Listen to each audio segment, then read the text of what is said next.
Welcome to HR Doctors. My name is Brent. I am the owner of the Vancouver Express Employment Professionals office.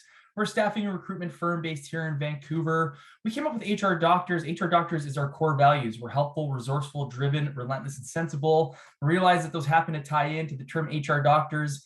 And realizing that, one of the things with the helpful and selfless piece, we've been producing content for job seekers and businesses, both trying to unleash their potential and sharing what we do from an internal perspective to help businesses hire, and sharing that information to say, whether you work with us or not, here's how we do it. Here's our process. This is what you should do. And for the job seekers, sharing all the insider tricks and tips and anything we can do to try to help them through their process without any intention of that necessarily coming back through us. We feel there's a big disconnect in the market. There are tons of businesses looking to hire people that seem to say that there is a skill gap and that they can't seem to hire the top talent they're looking for. And there's job seekers out there that are looking for jobs and having a hard time finding work and can't seem to land the position they're looking for. That's ultimately how Clark and I got connected. Clark is the founder of My Practice Interview, where he coaches clients to land their dream jobs. What sets Clark apart from other coaches is his over 25 years of real-world human resource experience. He's sourced, interviewed, and hired for thousands of positions spanning all industries and professions. He knows exactly what gets people hired and what doesn't, and specifically what hiring managers are looking for. It's his HR insider experience and his interview preparation system that helps his clients achieve interview success and get hired in the jobs that they love. Clark, thanks for joining me. Thanks for having me here, Brent. Super happy to be here today. Thanks. Yeah, it's great. Now, Clark obviously focuses on the clients or on the candidate side. He works with job seekers who are looking to find that dream job. He works in all different stages of the process and has a very specific process that he goes through. Clark, why don't you tell us a bit about My Practice Interview, how you landed there, and just, about your company? Yeah, so like your intro there, where it all was birthed from and where My Practice Interview was created was my experience working in the corporate world, both in large organizations, small organizations, medium, hiring for thousands of positions and across the spectrum, whether it's an entry-level job to a C-suite level job. And what I saw throughout all those interviews is there's common mistakes and common challenges that people have going through a recruitment process. And whether that's defining who they are and what their goals are, their resume, preparing for the interview, and how they execute during the interview, those are some of the things that I saw. And I thought I could add value by working with people to help them build their confidence and build their skill set when it came to an interview. So I created My Practice Interview probably about 4 years ago now, where I coach directly with clients to help them realize their career goals, realize their career dreams. And it's a spectrum, like I said, across multiple industries, different levels, different people, but the common things that people struggle with doesn't matter if you're a C-suite executive or you're kind of just getting started in your career. It's the same foundational pieces that I work through with individuals to help them land the role they're looking for. So that's where My Practice Interview started from. Yeah. And I've been doing it, like I said, for the last 4 years. Yeah, it's really interesting. And again, we'll dig into the different areas that you specifically focus on, but I think it really would make sense to kind of talk. I think the candidates often find that there's a lot of hoops to jump through, and that they think that there's maybe an unfair process, and that there can be a really extensive process. And I think it's maybe important too, because I know what we're going to dig into is the specific steps you go into from a candidate side. But I know that, part of the reason there's a disconnect on both sides is because businesses have been burned. Businesses have hired people that haven't worked out. They, not every company, and this is part of why we share the information we've shared on our side to try to help give businesses the tools, whether they work with us or not. Obviously, there's a big part on the front end. I always say there's 3 pillars to a successful hire, whether you use an agency or not, or any additional resources. It's what you do on the front end. So how much time do you invest as a business into, developing your internal descriptions, determining what the exact needs of the position, how you're going to, go through the recruitment process, who's going to be responsible and in charge of it, how soon and how quickly you're going to be able to go through that process. Then once you hire somebody, you get into phase 2, which is onboarding, training, coaching, development, performance management, all those critical pieces. There's so much, obviously, culture, vision, mission, values, all those different things. And then the intangible of the candidate, right? And a business can do everything right on the front end and do everything right on the back end and still not have it work out just because maybe they missed something. Right. And so I think, maybe sometimes job seekers don't understand, and often maybe businesses don't understand, that there's obviously a lot that goes into that. I also talk about the like cost to hire. I mean, you've been on the hiring side for Yes. 25 years. I use the analogy all the time of if we hire a new employee that's say a $50,000 a year person, and it's a $25,000 salary over the first 6 months plus the government burden, so we'll call it 30. Then Mhm. there's my like training investment costs that go into that person, and I really calculate that in one of two ways. I can either go, what's my like consulting cost if I was consulting with the client? Okay, maybe that's like $250 an hour. How much time am I investing into that person? The other way I look at it is for my business, I focus on the business development side. I know what I'm capable of bringing in on an annual basis. I know from a business development perspective what my time is worth. And so if I'm taking the time away from business development and spending that time more focused on coaching and training, my lost opportunity cost can take that first 6 months and turn it from a $30,000 hard cost into potentially a $100,000 all-in cost. And so I think it's important for the job seekers to really understand like why those hurdles are there and why it's so important to take stock in yourself and to really invest the time and to go through something like this if they're having a hard time. So maybe you talk a bit more about like what you've seen, maybe mirror some of this stuff, and also why you feel it's so important that you go through what you do with the people that are looking for jobs. Well, for sure. And I think, you talk about the business side there, about what you do working with clients to kind of set the steps in motion for them about what they need to do to prepare for a recruitment process from the beginning to the assessment phase to the hiring phase, and then the back end, which is the training and development phase, the performance management phase of assessing whether this person's going to be the right fit for the organization. Of course, sometimes things happen along the way and you end up selecting the wrong person. However, the more you prepare on the front end and map out a process, the lower you lower your risk, right, as an organization.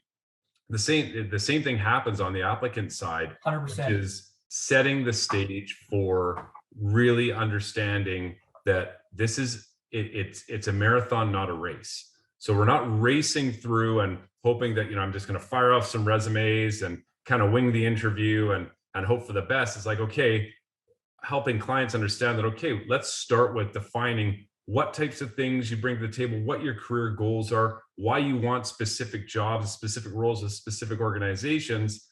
Once we get that established, then working on the rest of it, whether that's the resume, their interview preparation, getting into interviews and things like that. It's a step-by-step approach. And with each step you build momentum, but it takes time, right? Yeah. And so it's working with clients to say, okay, don't come and talk to me, the day before your interview. Like that's not where you want to be starting. You want to be starting when you start thinking about, okay, I think I'm going to start applying. I think I'm going to start working with, maybe making a move in my career, or, maybe it's a lateral move or an upward move with the company you work for. Maybe it's working outside that organization. It's at that point when you start having those conversations where you're going, okay, I need to start putting the steps in motion to prepare for that opportunity when it presents itself. Yeah. And I think this is the perfect tie-in because through COVID, HR got thrown in everybody's face. Yeah. Everybody realized how important of a role it was. And in fact, in one of my previous conversations with one of my guests, we talked about like, does HR have to fight for a seat at the table? It should just be there. And I think COVID really like helped that because of all the different dynamics that were required for businesses to stay afloat. And what businesses realized is that they have to be way more conscientious. They have to really invest in the front end process to hire great people. They have to invest in the back end process. They have to have vision and mission and goals and culture assessments and HR and all these different things, which is really the purpose of HR Doctors here, is to highlight these things, to share with whether it's businesses or job seekers how important these things. And I think as such, the job seeker needs to understand that they need to take the same steps, which is why I say perfect tie-in, because you have 7 steps that you go through with your job seekers. Correct. We'll highlight them real quick and then dig in each of them. So you do a goal setting session with them, dig into their key skills, help with the resumes, you dig into interview questions with them, uncover pitfalls and landmines, mock interviews to set them up for success, and then help through the salary negotiation. So let's talk about the goals, because I think that's such an important part. I mean, obviously we talked about on the business side, to hire somebody effectively, you need to understand what your goals are the position. Why is that equally important for somebody who's looking for a job? Well, I can flip it around. One of the easiest questions, or the most common questions that you get asked at any interview, almost always, and right out of the gate, is, why did you apply for this position? Right. Why do you want this job? That is usually the question that gets asked, that kicks off that interview process. And I've seen it, and probably I'm sure you've seen on your side, so many applicants, they kind of stumble through it as if they haven't really thought about it too well, or at least they don't have the key statements that they want to make about here's why I want this job, here's why I'm making this move, or whatever it is. And then here's what I bring to the table. And those are two really key questions that as an applicant, you want to ask why and what. Why do I want to make the move I'm making, or the career advancement, or why am I going towards this specific organization? You want to itemize those things in your mind as to why you're making that move. And then on top of that, what you bring to the table that separates you from your competition. What makes you special for the role that you're applying for? Those are two really key questions. And once you have a solid understanding for yourself as to what the answers to those questions, that starts paving the way for the rest of the process that you start preparing for. Yeah. Whether it's your resume, the types of answers you're going to come up with for the interview, all that preparation, and then conveying that throughout your interview, really, really important. So when I work with clients, it's starting at that level. And so many people think, okay, it's a few little things, but out of the gate, you want to be able to have a really strong message. And that 100%. message shows, the hiring manager or the recruiter that you're interested in the role, you're really excited about the company, and you've got some key skills that they're looking for, and you've just summarized that for them within 2, 3, 4 minutes, and they're like, okay, now you've got my attention. And that's why that little exercise on the front end is so important. And I think like part of it for you as well is that it would need to be really authentic as well. It's great being able to answer the question in a way where a recruiter or hiring manager is going to hear your answer and go, okay, that sounds good. But if it's not authentic, I mean, you've gone through the process, you'll ask a number of different questions. And if there isn't that alignment through the responses, then it starts to create pitfalls. I found for myself, like going through a vision process for my business and coming up with our core values and our mission, I'm not a creative person, and I'm not great at thinking in the future. I really had to work very, very hard to come up with those things. How do you pull that out of people? As a coach, absolutely. And so that kind of moves into the next phase here. So, okay, as people are struggling, trying to think of what that is, and what skills they bring and what makes them unique, because you're right, you don't want just a kind of a vanilla type statement that everyone's going to say, I've always wanted to work in this industry, right, and this organization is the best for these reasons. Yeah, they've heard that before. So what sets you apart? One of the things that I do, and it's a little tool I use, I call it the 360-degree view of you. So think about a circle. In that circle are four quadrants. And so it's a really simple exercise, but it gets clients to really itemize the various things they have under these four sections, which are your education, your experience, your volunteer work, and any sort of accolades that you're most proud of. And the exercise that I go through with them is literally a free flow bullet point piece of paper. Just write them out. So under your education, here's all my education. Under my experience, just bullet points, here's my experience. Same with volunteer work, same with accolades. Now, some of that stuff may be super relevant to the role you're applying for. Other stuff may not be as relevant. At the end of that exercise, you go through and you reorder those bullets to the top 3, 4, 5 things that you think, okay, these are really key things. If I only have one chance in the interview to talk about these things, I want to make sure I list those off. Right. And so that's what starts you coming up with, okay, now I've got these key things that are directly related to the industry I'm applying for, directly related to the job I'm applying for. I'm going to make sure that throughout that recruitment process, those are the key themes about me that separate me from everybody else out there who's applying for the same job. And whether that's on your resume, phone interview, face-to-face interview, whatever it is, now you've got a bit of a structure. It's like, okay, I need to make sure I tick off these things as I'm conveying my story to the hiring manager. Yeah, that's great. Yeah. I think those are great, great categories that you go to. And I'm sure in part of doing that, it really helps your client see their value. Because I find often, even recently had an interview with a candidate where we asked a question about a particular, it was invoicing they were doing. And she answered oh, I only do 70 invoices. And one of my colleagues was like, we were on the Zoom together. I didn't catch it, but he was like, 70 invoices is great. Like, don't sell yourself short. Yeah. Like the client we're working with, they're only doing like 50 invoices a day. You're doing 70. Like, that's Right. amazing. And I Be think, proud of that stuff. Be proud. yeah, yeah. And I really think like you touch on some really like phenomenal things here. One, going back to the goals, I think it's really important. Like we get job seekers quite often. I mean, we work on executive level roles all the way down to very entry first job in industry. And we'll get people that apply to us and they say, and they think this is a value proposition where they say they're open to anything. And my Right. first response to them when they say they're open to anything, I say, okay, great. Are you willing to go and work out in the rain, like doing some hard manual labor? They're like, well, no, I don't want to do that. And it's like, well, then instead of coming in telling me you're open to anything and you think that that's a value proposition to me, that you're just willing to do any type of work, you're Yeah. hungry, you still need to know, again, whether you're applying for an executive level role or not, what you want to do and what you don't want to do. Like I think Right. your own personal goals are really critical. And then through that, understanding, if you're more on the junior side, what are you bringing to the table? Is it your education? Is it your experience? Is it Yeah. the volunteer work? Or what was the other one? Accolades. Your Yeah. accolades. People miss that all the time. Like some Yeah. of the stuff they've done in their life that they're so proud of, and whether that's like a work related thing that they're thrilled about, or some personal life. I've had people that have said, oh, I was I was on the national team for soccer. I was I did this great volunteer work over in Europe somewhere. I'm like, okay, well, that's really cool stuff. Like we Yeah. got to make sure we talk about that, because that sets you apart. It starts painting pictures to who you are and the phenomenal type of background experience you have. Because as you know, it's not all about just your work related experience, right? There's a lot of things that happen in your life that tie into that, to tie into those skills that they're looking for. And that's where, like, those accolades come in, the volunteer work comes in. Yeah, maybe you're not getting paid for those things, but it starts to show who you are as an individual. And that gets employers excited, as far as I'm concerned. Yeah. You know, I can see where it could be, say, easier. Let's use an accountant for an example where they're, a controller or director of some level, and they know that the next job they want is going to be in that space.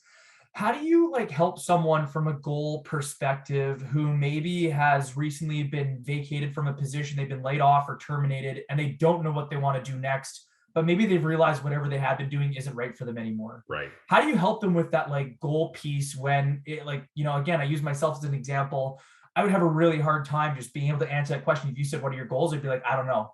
How do you get Yeah. that out of me? How can you help somebody who maybe, isn't able to connect with you, like start them down that path? Yeah, so one of the little tools I have as well is, it's again really simple, but I like to keep things simple because it keeps the conversation authentic, and it keeps what's coming out of the clients authentic as well, right? It's not overthinking things. So I call it a grow exercise. So Mm. it starts with identifying your goals, like what's important to you, and not necessarily I want to be back in as a controller, because like you said, maybe they want something different. So let's start itemizing the things that in a career or a job that you're looking for, right? And it could be financial, could be kind of work-life balance, could be something that you're really passionate about but you haven't been able to kind of make your way there. So it's identifying that first on the front end, which is your goals. Yeah. And then the R is your reality. So current reality. So what is your current reality? Are you stuck in a job that you don't like? Have you just been terminated from that role? What is that reality? Do you have other obligations, right? So certain people want to say, okay, I want to make a career shift, but they can't because they've got financial obligations that making Right. that career shift may impact that, right? So, okay, how do we, with that reality, what other, which is the O part, what opportunities present themselves? Right. So, what opportunities are out there to help you? Maybe you don't need to dive in, but maybe you inch your way there, right? And Yeah. that may be, I got to go back to school for a little bit. Maybe I need to do some volunteer work. Maybe I need to start kind of putting it out there within my own current organization that I'd like to make a career shift, or I need to make it known that things need to change in my life. Because again, once you start broadcasting that a little bit, it's amazing what happens. People hear as you start working within your network about, okay, so Clark's looking for X, and I've heard about X over here, so maybe I can introduce Clark to this person there. So those are some of the opportunities that exist. And then the W is the way forward. So actually having a defined plan as to what steps you're now going to take to work your way forward to those goals which you established in the first place. Yeah. And I suppose in sharing that, it made me think that it probably a good introspective process to go through of your personal goals as well before, trying to figure your career goals out.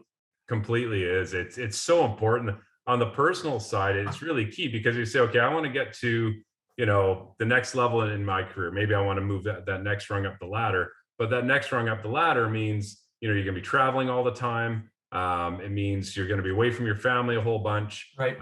Yes, you get paid some more money, but you kind of that work-life balance that was part of your goals is now gone. But if you don't identify that at the beginning as being, okay, this is really important to me, then you may miss that, and you start moving your way into a point in your career where you're going to look back and go, that was a mistake.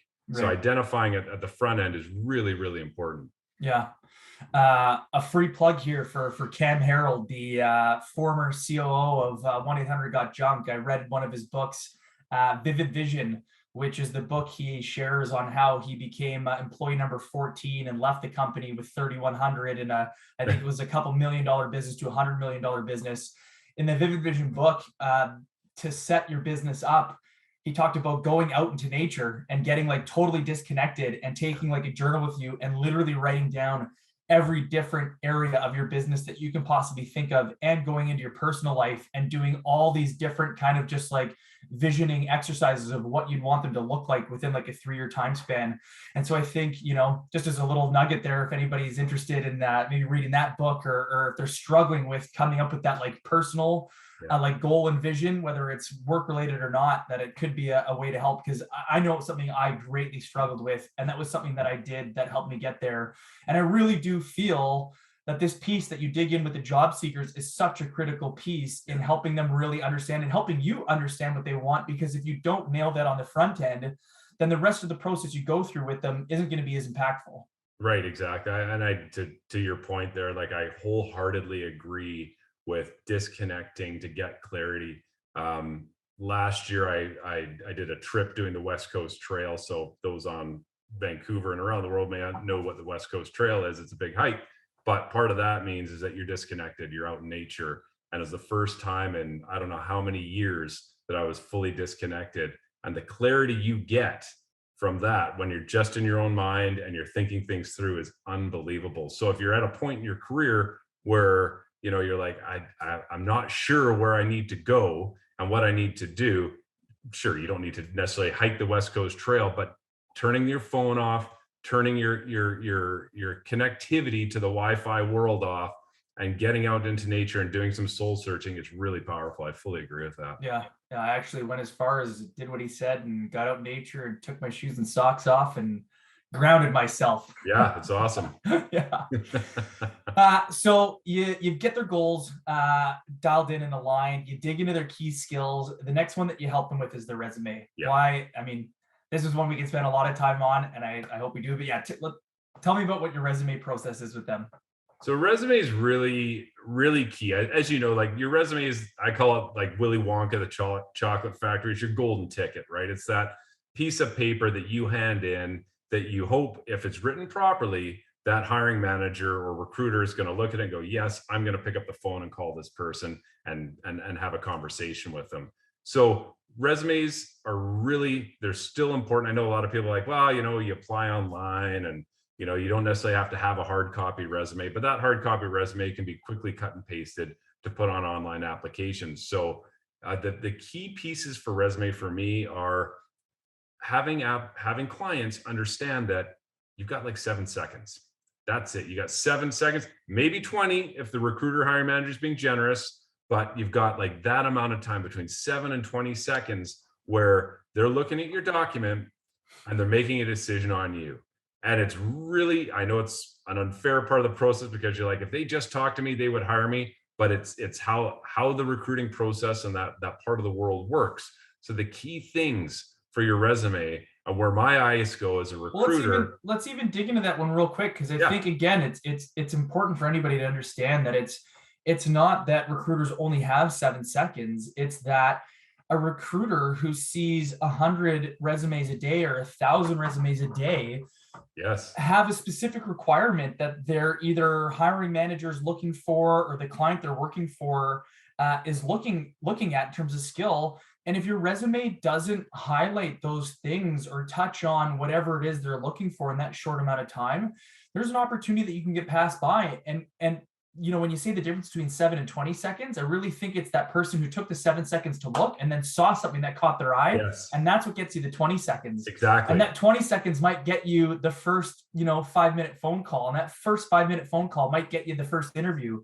But there really is a process. And so I don't think like it's a disadvantage or an unfairness. I think that highlights even more why investing in a really solid resume and using a service like this, if you're having a hard time, is even more important, because it's not this unfairness that's built. It's that your resume is such a critical thing. And so many people don't put the time, effort, and energy into putting a really amazing resume together. And in full empathy, putting resumes together sucks. It sucks. It's such a hard process. It's so hard. So I didn't mean to interrupt, but I think it's a really important piece to touch on. That does happen. You do only have 7 seconds. So how do you make sure that in that 7 seconds you catch the reader's eye? So, and for everyone listening to this video, I think it's important. You hit on a key point. Their resumes suck. To write them, they suck. It takes a special skill set to craft a resume. So it's not easy. And I'll tell you, for all those watching, from people just starting out in their career to C-suite executives, I've seen appalling resumes at the highest level of someone's career who's like, here's my 9-page resume. I'm applying for a CEO. It's like, no, we can't have this. This is, we've got to change all of this. So it's a real specialty, and a lot of people try and do the best they can with it. But if writing's not your thing, then definitely look for a service to help you craft it together. But if you're looking for, and the 3 pieces of advice I really give people on resume writing is starting with real estate. So real estate on a resume is really important. And the most important part of your resume package is the first page of your resume. So typically a resume package means you've got a cover letter, number 1 page in your resume, and then either a second or third page kind of tops. Shouldn't be much longer than that. But it's that first page of your resume. That is prime real estate. That's where you need to convey your message to the recruiter or hiring manager that you are the person that they're looking for this job. So when you think about that, whatever they're looking for as the most important pieces should be on that first page. Right. So whether it's education being really important if you're starting out your career, or the experience you have for the job you're applying for, that's got to occupy page number 1. So real estate, really important. Page number 1, super important. If you're kind of filling up page number 1 with a bunch of stuff like, bullet point skills that you have and stuff that, is nice to have for the job, but, I'm having to go down and look on page 2, 3, or beyond, you probably lost my interest within those 7 seconds. So page 1, really important real estate. Second thing, as a recruiter, and you can jump in with your experience here too, Brent, what I look for is experience. So I jump, if I'm looking for a specific position, I'm looking on page 1, looking at that layout, and I'm going straight to experience to see if I'm hiring, say, a payroll clerk or something like that, their experience shows they have their last position was a payroll clerk, and that's on that first page there somewhere. Yeah. So that's important to me. And then the third thing is accomplishment. So what a trap a lot of people get into is that they put their experience and they write it as if it's a job description. Yeah. So they basically cut a paragraph from their current job description, plunk it on their resume, and they go, yep, I'm cool, I'm good to go. It's like, no, don't do that, because that's just boring words, right? A lot of organizations still have very boring, unattractive job descriptions. So you don't want to make your resume boring either. You want to make it so you're catching my attention. So a quick description as to what your job's all about, followed by, here's some achievements, goals, accomplishments, whatever you want to call it, and some things I'm really proud of. So whether it's, like you said, processing a certain number of invoices a day, I do 70 invoices a day, that's something to be proud of. Whether it's, I've increased sales by 50% since I've been in this role, that's something that I want to see there, because that's the stuff that starts setting you apart. That gets my attention. And that makes me go, okay, this person's going in my A pile, and this is a person I'm going to call. Yeah. What do you Yeah. think about, the very top line? We've generally got the candidate's name, contact information. Really often we see like a summary of some sort. Do you tend to look to have people include like that personal summary at the top, or do you look to just get straight into the nuts and bolts? What do you tend to lean towards? Yeah. So when I'm creating a resume, I create the professional look and feel of it. So there are certain things that you want to include on your resume. So it flows in that professional presented format. So yes, to have a summary statement's important. To have maybe a key skills section is also important. There's a lot of course, applicant tracking systems out there that will pick up on keywords. So that those are Yeah, areas where you can incorporate those keywords so the systems are picking up on them. But do I spend any time on them? No, I right. don't. It's part of your overall package and how you present it, which is that's part of the gig here. If your resume looks really nice and flows really well, that's also getting my attention. I look at whether say communications or marketing positions, and I expect a bit of creativity, something that's well written, something that's well organized. And if I'm hiring for a position like that and it's not, then immediately I'm okay. Maybe you're in a B pile or a C pile Sure. because you haven't got my attention right away. Well, the reason I bring that up is because I think it ties so well into the goals and the key skills piece you Yes. talked about before. And in the 7 or 10 seconds that we have, I think it's natural for people to read that first opening statement. And it's Yep. very natural too for us to get to the end of the first sentence and not read the rest of it because it's a bunch of fluff words. I'm a top performer, I'm a high Yes. achiever, I'm this, I'm that. It's all these like, I guess like I don't want to they do get perceived as fluff words in our space because there's no quantifier to them. And I really think an easy way to set yourself apart is to have truly defined goals that you've established and say, this is where I'm at. This is my story. This is what I'm trying to achieve. Because I really think part of the disconnect is people trying to fit the box that the client has as Yes. opposed to realizing that there has to be a really great fit on both sides. It So absolutely does. yeah, Yeah. so be open and honest. This is who I am and this is what I'm looking for. If someone reads it and says that's not a fit for us, then great. Like Right. you don't want to get the job with that company because you're not going to be happy there. Whereas if they read it and you're like, I'm a dog lover and I love, I don't know if you'd have to say I love, sushi and but you can literally Yes. open with, I'm an avid golfer and I play hockey and I'm a biker and I love my community and I volunteer here and do this. Like I feel like being authentic and actually sharing who you are in that opening statement as opposed to I'm a high achiever with a penchant for learning and this and that. It's like, great, everybody can write that. For sure. So then there's no value to it because it Right. isn't necessarily you. It's just words that you thought would make you sound good. And that's where where I start with identifying your why and your what, and then that 360-degree view of you Yeah, exercise I go through with clients. That's what helps populate those sections, right? Once you've written that stuff out, then that section becomes very easy to start writing. I think one of the other things that applicants, when they're looking at different jobs, they're looking at jobs and job websites and looking at positions, going, I don't meet all the qualifications, therefore I'm not applying.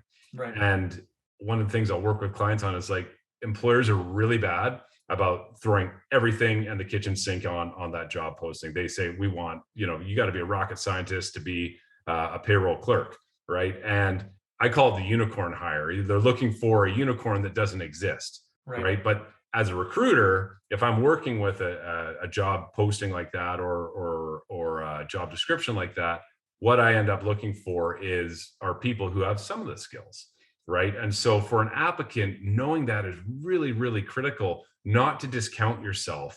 I mean, obviously, if you have zero experience and they're looking for a certain level of experience, that may be a bit of a stretch, but there's a lot of things that you can have that get you to 70 to 80% of what they're looking for. Well, and the job market, at least right now, is super hot.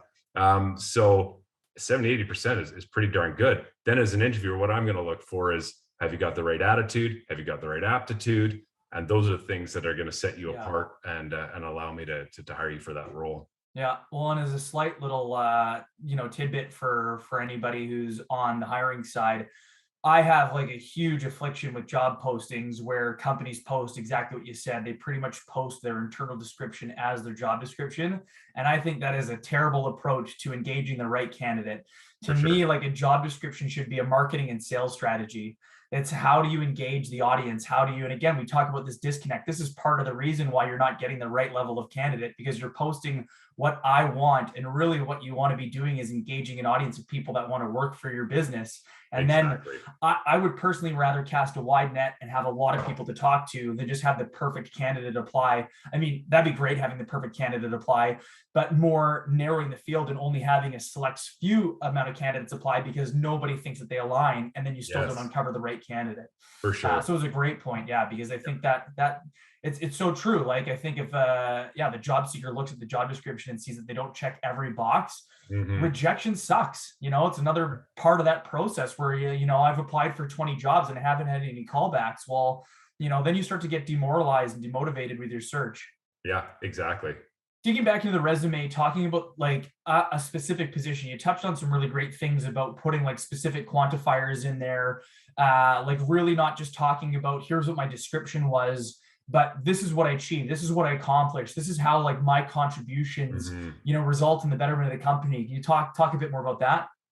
Yeah, like those are, it's interesting because that what you put there translates to the rest of the process. So what I mean by that is typically, and what I'll see on interviews is, I'll ask a question, to tell us about a time when type questions. They walk us, an applicant will walk us through, what they did and how what actions they took, and then they'll get to the results side and they'll kind of go flat. They're like, oh, and everything worked out. Right. Yeah. Like, okay, well, if I don't probe anymore and ask a little bit more about, well, what kind of results did you get? Well, I got a commendation from my boss. Okay, that's really good to know. Or my sales increased, or I brought in X number of more customers. Well, that's really good stuff. Me as a hiring manager really need to know that, and that really kind of sells the work you did when you painted the picture and told us the story of this powerful example now. But a lot of people get a little shy, or they just don't quite complete that part of their answers. So I know we're kind of jumping ahead here a little bit because we'll talk about interview questions in a moment, but the resume is the same kind of thing. So when you talk about your job in the description and you put a nice little summary, like, and when I say summary, I mean, 2, 3, 4 sentences tops, like here's my role. And then right under there, I like to see a nice little title that says achievements, accomplishments, those types of things. And then just bullet point, 4, 5, maybe 6 things, depending on spacing you have, of some of those powerful things that you've done. And that's like, that is what's getting my attention at the end of the day.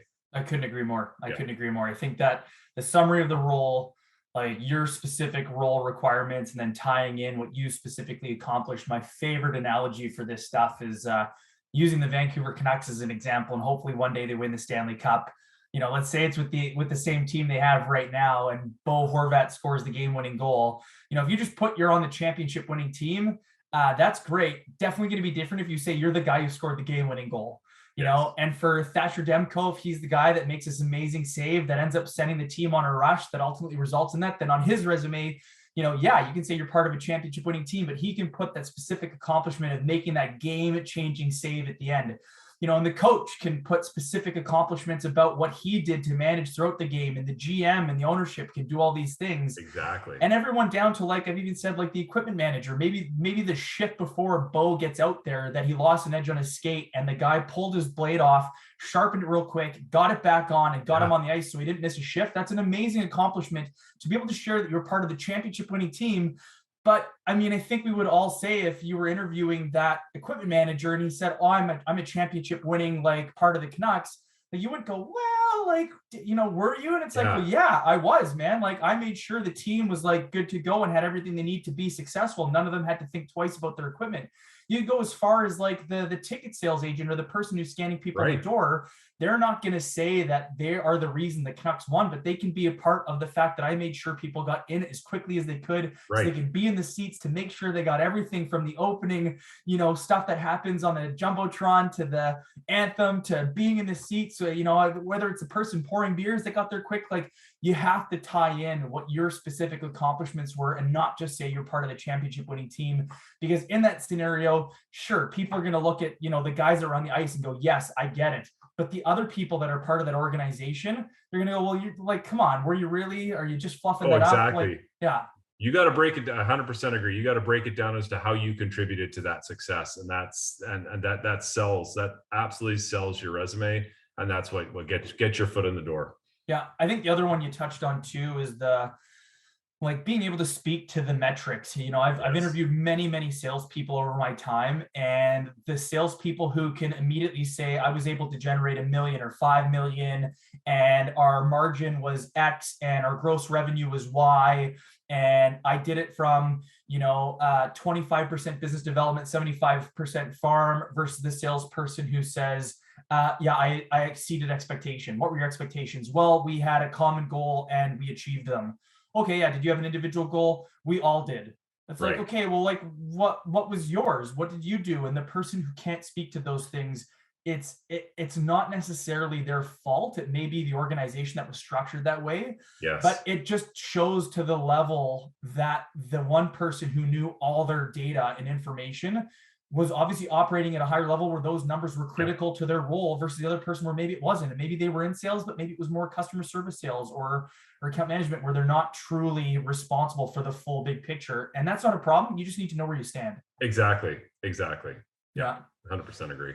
You touched on, so let's say we get a really dialed in resume and you do get that interview, interview questions. And I don't know if this ties in. Is interview questions and pitfalls and landmines, do those go together, or is that two separate categories? I mean, we can talk about it all: interview questions, pitfalls, landmines, and then, kind of mock interviewing and the power of all of that. So really important for applicants to understand that not all job interviews are created the same. Like, they're really not. So they could meet a person like myself or like you, who are well-trained in interviewing. They have a very structured format. They're asking very specific, pointed questions to draw out an applicant's skill set and make a determination based on those skill sets, to the complete other end of the spectrum, which is someone who doesn't really interview, doesn't have a background interviewing, who just kind of asking questions, shooting from the hip. What you need to know as an applicant is you need to be able to tell your story, and you need to be able to tell powerful stories that connect with that interviewer, hiring manager, to show that you have the skills that they're looking for. And that's really key. So the way I work with clients is really focusing on creating stories, real stories that they have from their past work experience, where they can identify skills that they have that pertain to the job they're applying for. So, you've got different types of interview questions. You've got closed questions, which are, do you have a degree? It's like yes or no, right? So you're not learning a lot as an interview asking a question like that, unless you want to just kind of tick a box that the person can identify they've got that. You've got open questions, which, allow an applicant to open up a little bit more. Tell me about your degree that you have as it relates to this position. So that's an open type question. Again, allows them to open up and kind of expand on their answer. Certainly there are scenario questions that can be asked in the interview, like, hey, here's this situation. How would you handle yourself in this situation? Those are ones that can't really prepare for. You just have to take the information you're given and respond in the best way possible. But the real question that you're going to get from experienced interviewers are behavioral descriptive interview questions. Like, those are really the meat and potato type questions. They're very powerful. They get you to think about a specific time from your work experience in order to answer that question. And if you haven't prepared those questions, to answer them is really difficult, because, we've got lots of experience. Applicants have, years of work experience. So to try and think of a specific time when they dealt with, let's say, a difficult customer, right? Or they demonstrated flexibility, or they're dealing with some sort of leadership initiative out of the course of their career. They've done those things a lot of times. So to think of one is hard on the fly, and to think of the best one is really hard on the fly. And that's where, when I work with clients, getting them to understand, okay, here's a bunch of different types of questions you can be asked. So be prepared on how to answer these types of questions. But looking at the job posting or job description, picking out the key skills. In the HR world, they're called competencies, that a hiring manager is looking for, and coming up with examples, real world examples of how you've demonstrated those skill sets. That's what helps you tell the story throughout the interview process, and be able to answer those questions. That's where that preparation comes in, because it's so difficult to come up with questions on the fly. Yeah. And I say this to people all the time, even someone like myself. I've sat on the other side of the interview table. I've like thousands of interviews I've sat in on. If you put me in an interview right now, I would struggle coming up with specific examples that really highlight me, my best examples, if I haven't spent the time in advance preparing. Yeah, 100%. I think that ties into such a critical point that aligns with every piece thus far, and in all of the job seeker journey videos that we produce on our Express Employment page. I always tie in at the very end of every one of my videos that every minute that you spend investing in bettering yourself in your job search will pay you dividends. Absolutely. And that whether it's preparing for interviews, specifically you're talking about like behavioral based interview questions, whether it's, one thing I didn't touch on in the resume piece that I wanted to tie back in quick is if you quickly Google really good looking resume templates, you can find so many resume templates that'll stand out of the page and just give you that extra second, like graphic design, visual. Yes. Like those are such critical pieces nowadays that are going to help you be that differentiator instead of just a black and white Word doc resume. Yeah. But specific to these behavior-based interview questions, like you can go on YouTube, you can Google just behavior-based interview questions. There are so many phenomenal resources, and Clark is so bang on. If one thing I do want to say too is that it's okay to take like a couple seconds to say, hey, that's a great question. Let me think about it for a sec. Yeah. Like really make sure you take the time to come up. I actually behavior-based interview every internal candidate that we hire. Yeah. I actually use our specific core values, the HR doctors. So I use 4 of them. So I'll go through helpful, resourceful, driven, and relentless. And I'll say, okay, our first one is helpful.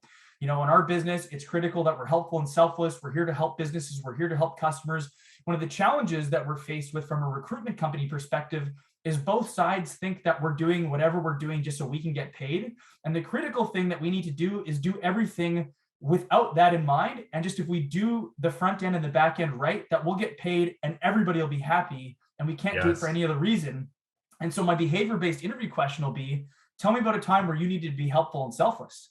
Perfect. Right? Exactly. And that's it. And now, and I, like you said, there's some people who will set you up better than others. I specifically tell them it can be personal, it can be work, it can be school. Take a couple minutes to set yourself up. And as it's the first question, I even give them an example of somebody who's driving down the road, sees an elderly person looking across the street. Yeah. They stop in the middle of traffic, throw the hazards on, and walk that person across. Yeah. That's very different if I ask that question and someone tells me, oh yeah, I work at Starbucks and this person asked for something that we don't normally do and I did it for them. That might be the best example you have, but that's still, you're doing your job, which is why I kind of look for an example where you did something. And a great example I had the other day was this a team member that I hired where there was a homeless person that was like outside of their place, and on her break she went and got lunch and she had a leftover sandwich and she just offered it to the guy. Awesome. Yeah, exactly. And I was like, wow, what made you do that? Like, why? And she's like, I don't know, I just it made me feel good. And I was like, awesome, like that's a helpful, selfless thing. It didn't have to be this big giant answer. Right. And it shows the human side of that individual. It's not this kind of very structured, robotic, here's my work background, that's all I'm going to talk about. Because at the end of the day, you're also looking for team fit, just as the applicant's looking to see if this organization is going to be a fit. The hiring manager is looking for the same thing. So you only get so much from, those job related type scenarios where you're talking about specific job experiences. At some point in that process, that recruitment process, you want to be able to show a bit more of that human side, right? So you're connecting with the manager, you're connecting with that recruiter. They're going, yeah, this is actually someone I could really work with. I could see us going out for lunch, or I could see us having good conversations about things. They seem to be someone who would fit with the team. Yeah. Yeah. And within one of the methods I'm familiar with in behavior-based interviewing is the STAR method for the candidate, which is the situation, the task, I think the accomplishment, and then the result. Yes. And so again, it's not, I think Clark, you totally hit it on the head. You might be in an interview where somebody knows exactly what they're doing and is able to really lob you softballs to give you every opportunity you have to like come up with a really great answer. You may not get that type of question at all, but from a job seeker perspective, you can be in control of that interview just as much as they are. Yes. And you can take a basic shoot from the hip question, and you can turn that into, that's a great question. Hey, like, what about this? Does this tie in? And you tie a behavior-based answer in to really give them the context of how you can be a great addition to that team. Exactly. And like a good example, I talk to clients about is, say say someone says to you, oh, hey, have you ever had experience working with difficult customers? Right. So that's like an open-end question. You could say, yes, I work with difficult customers all the time. All the time. Kind of leave it like that. Yeah, no problem dealing with difficult customers, easy peasy. But you can take it a step further because you prepared for a behavioral question. Say, would it be okay if I gave you an example of where I've dealt with a difficult customer? And then following that STAR technique, situation, task, action, result, to structure your answer. It's really, really powerful way to tie it in, especially if you're dealing with an interviewer who, doesn't have a particularly structured interview, but now you're connecting with that person saying, okay, not only have I said, yes, I've dealt with difficult customers before, here's an example of how I've dealt with it. And it's like, okay, that's huge. Yeah. And sorry, yeah, you corrected me there. Situation, task, action, then result. Yeah. Action, result. 100%. I like that. Couldn't think of a better way to answer that question. 100%. What are the anything else on the interview side, or? Yeah, so that's really it on the interview side. The one little kind of pro tip I give people too, especially if you're structuring using that STAR technique, is where you spend your time on that acronym, right? So you'll see a lot of people will spend a lot of time on kind of describing the situation. They'll either skip over the task, right? And the task itself is, okay, based on the situation, here's how I thought I needed to address it, right? It's kind of your mindset, what you think needs to happen. They get into action, then they get into result. What I find is that applicants will spend a ton of time on situation, either skip over task or spend very little time talking about that, and then a little bit on action, and then results are virtually nothing.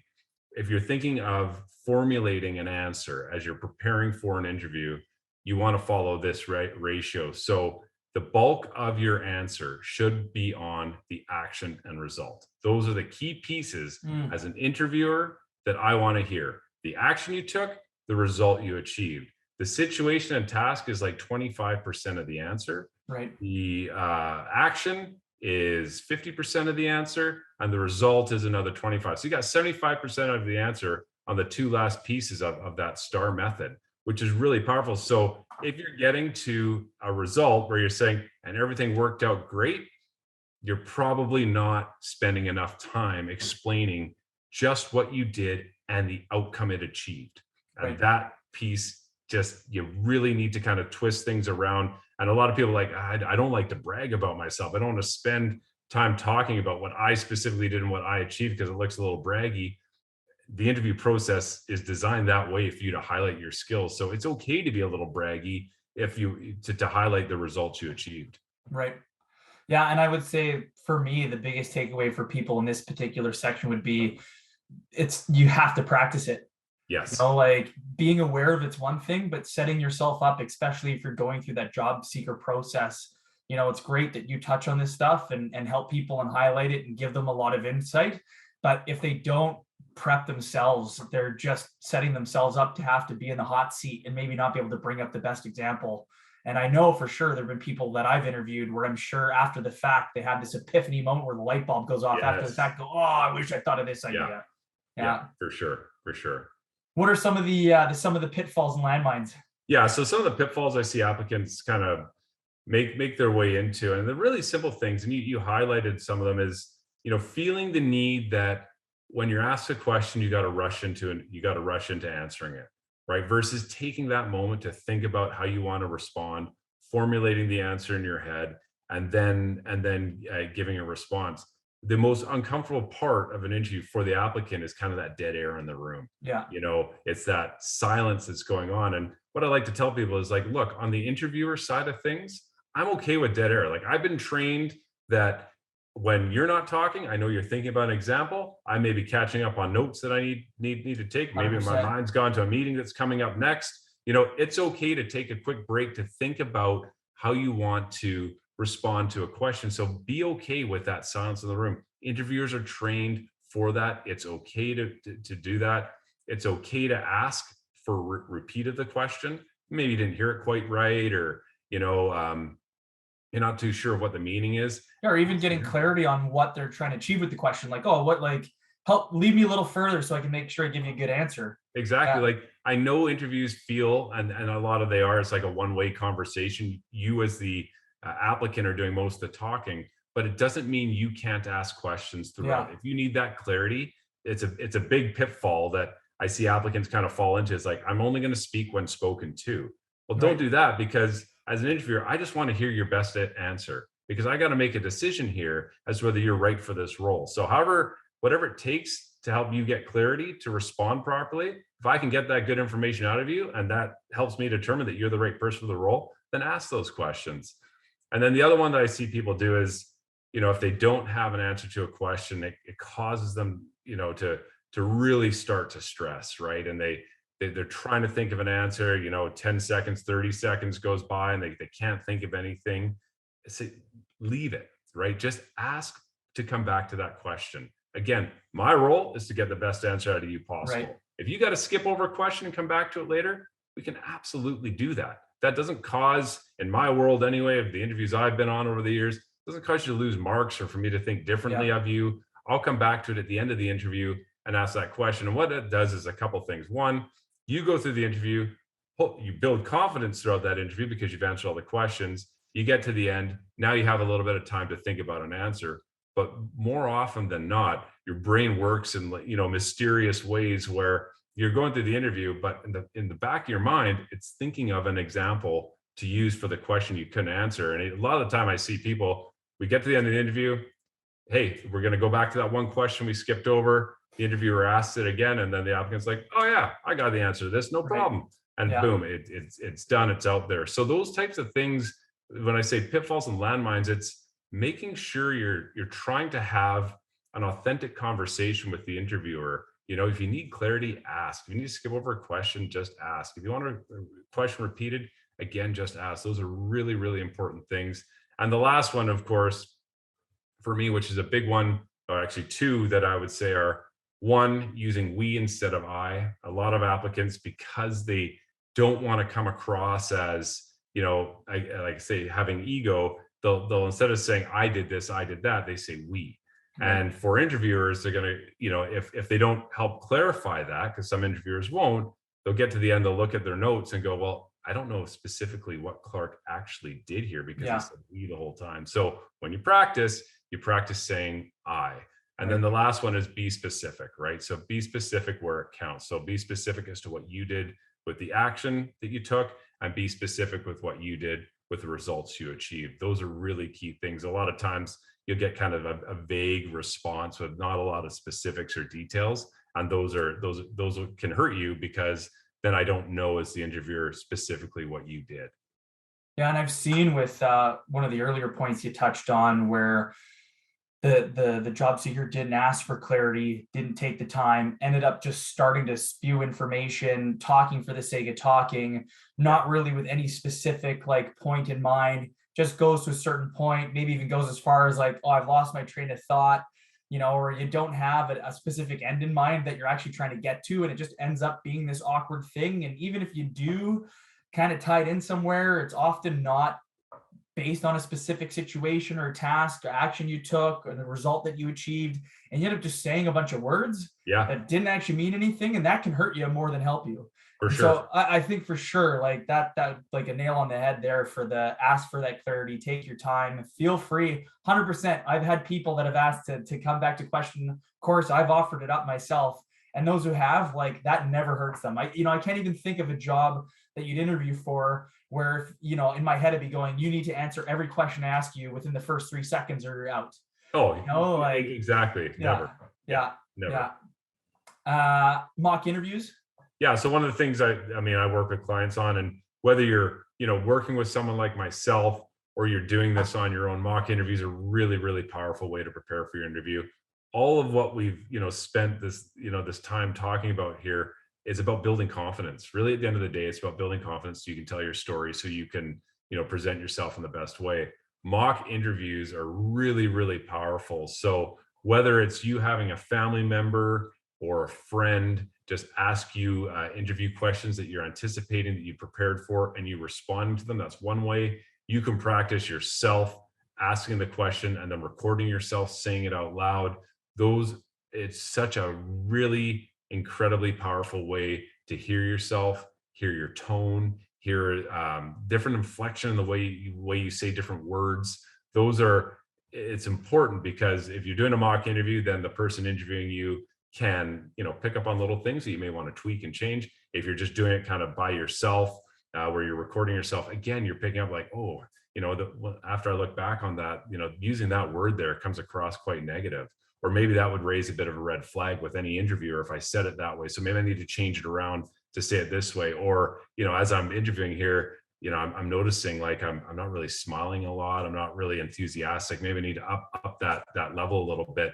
And it just helps you get into the rhythm of what a real interview would be like. So when you go into that interview, chances are they're not going to ask you the same questions you prepared for, but they'll ask similar ones. And you can take all those examples that you've worked on and tailor them to specifically to that question that they're asking. And it just, again, it's building confidence and just getting comfortable hearing yourself speak. Yeah. Yeah, all the things you just talked about are probably really uncomfortable for people and it'll be awkward, but do you want to experience that uncomfortable awkwardness in that first critical interview, or would you rather go through it with somebody in a situation where it's safe and it doesn't matter? Like whether it's your goals, identifying these skills, the resume, going through these interview processes, like put the time in. That to me would be the biggest thing for job seekers is, if they're using a service like yours or anyone else's or doing it on their own, again, every little piece of time, effort, and energy you put it on the front end will absolutely be a differentiator for you on the back end and help you land that job.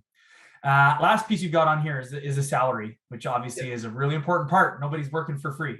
No one's working for free. Salary is one of those things where some people come in knowing exactly what they want, and what they'll accept to get hired for that organization. Others, it's kind of like a leftover piece. Like they haven't done their research in advance to kind of know what the going rate is for the job they're applying for. They don't know, what that company may offer out there. And there's lots of ways to figure that out. And so again, kind of going back to that goal setting piece, like what are your goals? Not only what are your career goals, but what are your personal goals? And some of those personal goals may be, the salary that you expect of the position you're applying for, maybe some of the benefits, maybe it's the work-life balance type role, a hybrid role, some remote role, things like that you're actually looking for. And if you haven't done that work on the front end, you could apply to a job, get to the end of that job and find out, oh, well, actually the salary is not in alignment with what I'd be looking for, or the benefits they're offering are not what I would consider to be something that I would accept. So doing that salary and doing that review, working with someone like me, or just doing that yourself, is really important to identify that. And there's very, very easy ways to determine that. There's great websites like salary.com, payscale.com, great information there to go in, look at specific industries, specific organizations, and see, the kind of the salary ranges you could be dealing with. You can make contacts on LinkedIn, places like that, to get more information about what it's like to work with a specific organization through networking and things like that. So it's important to know going in what you're firm on, right? And know what you're going into with what you're flexible on. Because there's certain things that as you apply for a job, you need to know going in that, okay, this is kind of a no-go for me. If I don't receive this, then I'm not going to go much further with this organization. But there's these other things here which I have flexibility to move on. But the key is, as we've described here, is you can see how many steps there are in a recruitment process. And I said at the beginning, it's a marathon, not a race. So, you go through each of these steps, and it can take time to go through each of these steps. Where you don't want to be is at the end of that process, and you're excited now because they've made you an offer, but that offer isn't in line with what specifically you were looking for. And you're now going, okay, well, maybe I can't accept this role. So good to do your research up front, and always know that when you get to that offer stage, that there is room to negotiate. Really important. I don't know how many times I've worked with clients that will go in and accept first offer. There's always typically room to negotiate. And if they can't negotiate on salary, maybe they're negotiating on something else. Maybe it's a benefit piece. Maybe it's, a work schedule piece. Maybe it's even like, hey, could I have a cubicle that has, some natural light, or an office that's located in this area? Whatever those things are that are important to you, there is room to negotiate. So you want to have that clear, and don't necessarily accept first offer every time, because as a recruiter or as a hiring manager, I typically always have a bit of wiggle room in there because I know they may come back with a counter, right? Right. And then we can negotiate that. So again, it's a piece that seems to get missed a lot of the time with applicants, kind of spending that time understanding what salary and benefits are going to be important to them. But it's good for you to know what your expectations are for you, so that as you get to that end of that process, you're going to be comfortable knowing that that organization should be offering you within the range that you've been looking for. Some positions, I don't know if it's 50-50, if it's 75-25, depends, but there's many roles out there that don't have a salary listed. And I disagree with that. I think the salary should always be something that's like open and transparent. What are your thoughts from the candidate side of like broaching that conversation? Is there a time that's, I guess too early? Like to me, yeah, I want to leave it there. Get your thoughts. Yeah, so I usually like to encourage my clients to have that conversation after the first interview, or when that first interview is over. If you've made a connect with that employer, and they're calling you back for either another interview, or maybe they're making you an offer, they're checking, they want to check references and things like that. That's your opportunity to start asking those types of questions. It's presumptive to ask after that first interview, because at the end of that interview, you don't know whether they're interested in you. You may not be interested in them. So Right. I like to say, reserve those questions. You're going to have the opportunity to ask that question at some point here. It will come up. So spend your time after that first interview asking different types of questions. Questions about the recruitment process, questions about the culture of that employer, questions about the day-to-day life in the role itself, things like that. Leave the salary and benefit questions to when you've got a hook in that employer, meaning they're interested in you. And I think you probably have the same experience. Typically, when an employer is making an offer to a candidate, or ready to make that offer to the candidate, a lot of the times there's no plan B. Like, there's no applicant B sitting there waiting, like, okay, if Clark doesn't accept this offer, I'm going to go to Brent. Right, that person doesn't exist. So if you are the person they've targeted, now you're in a bit of a position where you have a bit of bargaining power, because they really want you. They've gone through this lengthy process. They're interested in hiring you. So you now have that ability to negotiate, versus asking that question on the front end of the recruitment process, or on the back end. All that said, I do agree with you. I think it's, for employers out there, it's good to be transparent about what the pay is, what the benefits are. So you're not wasting your time either, going through a massive process to get to the end of the person saying, well, that's not really in line with what I'm looking for. And if I would have known that on the front end, I probably would have declined going through the process. Yeah. No, one, I feel like salary should be included in almost every job posting, in my opinion. I don't know why a company wouldn't, unless we're maybe talking about an executive level role that's got a 50 or 100,000 band on it, where it's starting at 200 and could go as high as 300 or 400 or whatever. Yes. But I think anything kind of below 100K should be there. I think for me, at the end of the day, everybody's looking for a job for money, but fit, culture, fulfillment, all those things on both the business side and the candidate side are important. But nobody, unless it's a volunteer position, no one's taking these positions for free.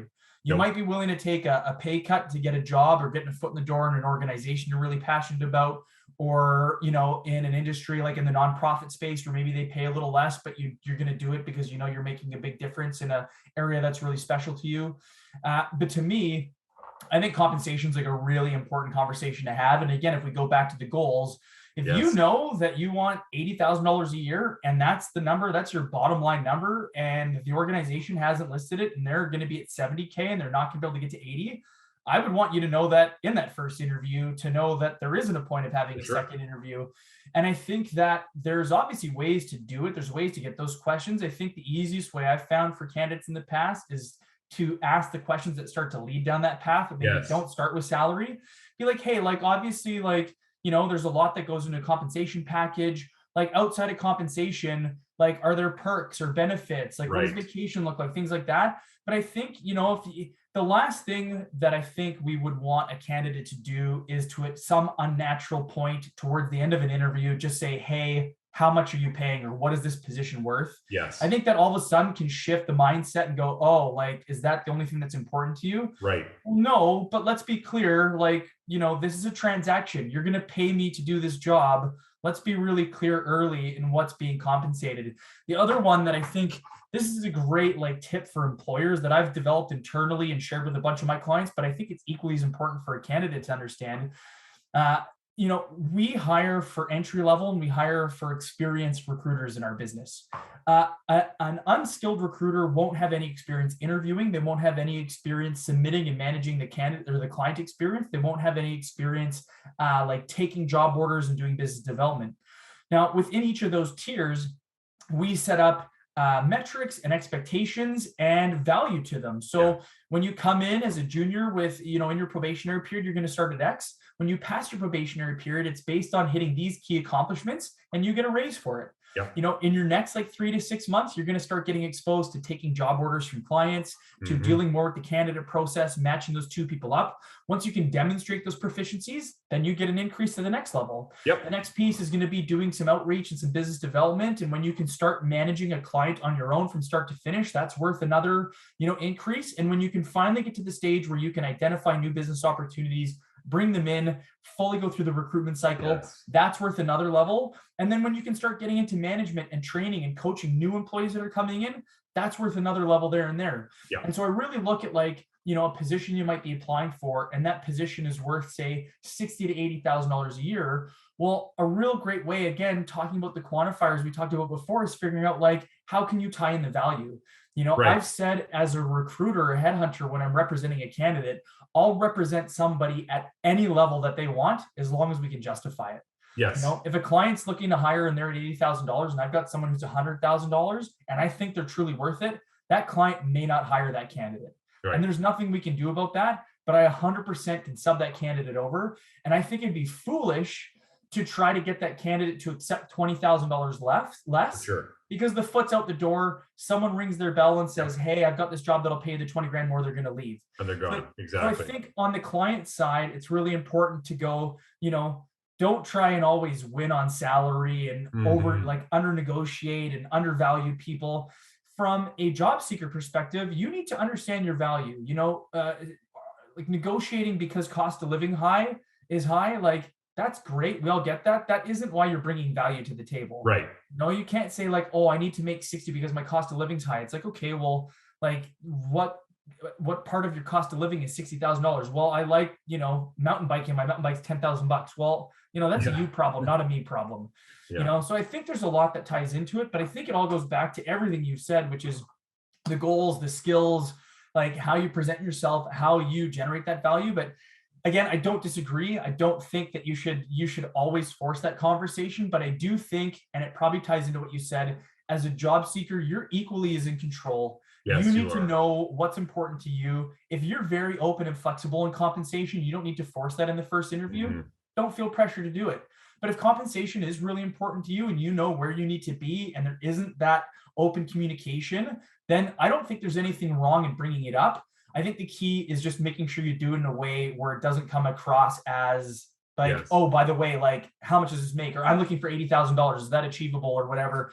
Again, talking about, hey, like, as I mentioned, there's obviously lots of factors that go into an offer. If we do get to that stage, outside of compensation, what are the things would someone in this role expect or and again, it's something you have to get comfortable with, but I do think it's something that people need to be comfortable bringing up. Absolutely. No, I totally agree. Totally agree. Clark, it has been fantastic going through this process with you. I think there's been tons of value here, hopefully both for the business, more so for the job seeker. Like putting people on the hot seat. If there's one thing from this that you hope people take away, what would you say that one thing would be? Preparing is the number one thing. We've talked about it, the number of steps involved. It's about preparing and preparing in a way that you're giving yourself time. So it's not this overwhelming feeling of, okay, I've got to do this, and this, and you kind of just give up because it's like that's just too much. Take the time to prepare in advance. And, we talked about it, just, identifying the goals, building your resume, starting your preparation. Those are all things that can happen separately as you go along the process. the recruitment process, but your preparation is key, and giving yourself time to prepare is the number one most important things. Don't do it the day before the interview. Don't do it the day before, your resume is due and then there's a closing date on that job posting. As soon as you start thinking about, okay, I'm going to make a move, I'm going to make a career move, that's when you start that preparation and slowly chip away at it, because it won't be overwhelming. You'll have everything in place. And by the time that interview comes up, you're ready to go. Awesome. Clark, who's your ideal kind of client? My ideal client is typically people who I work with are people kind of in that mid-career range. They are people who, a lot of people have been tapped on the shoulder, kind of moved up in their career, and now they're looking to make that career move and haven't interviewed in a while, and need some guidance as to how they can prepare, and are definitely open to working with someone like me, open to feedback, open to learning, developing, so that when they get to that interview, they're ready to rock it and knock it out of the park. Nice. And we'll obviously share your links and whatnot, but what's the website where people can go visit you? You can find me on LinkedIn. You can find me on mypracticeinterview.com. Nice. Or you can find me on YouTube. Look, Clark Glassford YouTube. They've got a whole channel of videos there for you as well. Awesome. We'll get all those links shared below. Thanks so much for joining us. This has been great. And thanks for anybody that's still watching for joining us with the HR Doctors Webcast. Thanks so much, Brent.